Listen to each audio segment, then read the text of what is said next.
gone on here then? Well, here we have the biggest excesses of the pub company.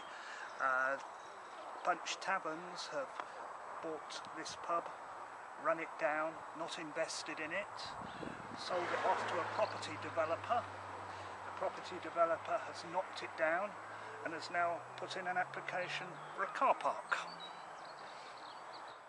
Was it not viable as a pub then?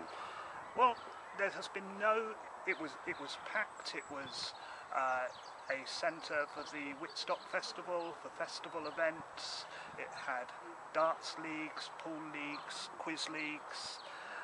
It had a reasonable amount of real ale trade, and there has been no consideration of its viability in any of the applications. And now what do we have here? You can see what we have here. We have diggers, we have a pub which is totally flattened and turned into a car park. Have they got permission to do all this? Not yet. They have an application in for a temporary car park. They have no permission yet for a change of use. That there is still officially a pub. So why did they get away with doing this then?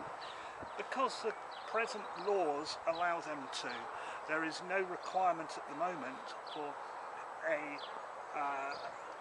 an applicant who wishes to change a pub into something else to show that it's not viable as a community facility. What's the next steps? What could people do then? The next step is actually to lobby government.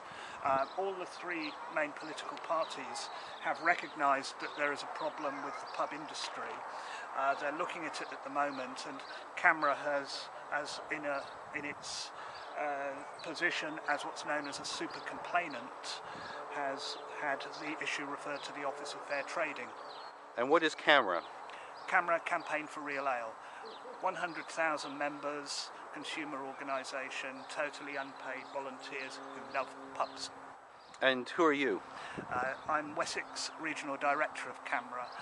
That's Wessex, Dorset, Hampshire, Isle of Wight, Channel Island area. And your name? John Buckley.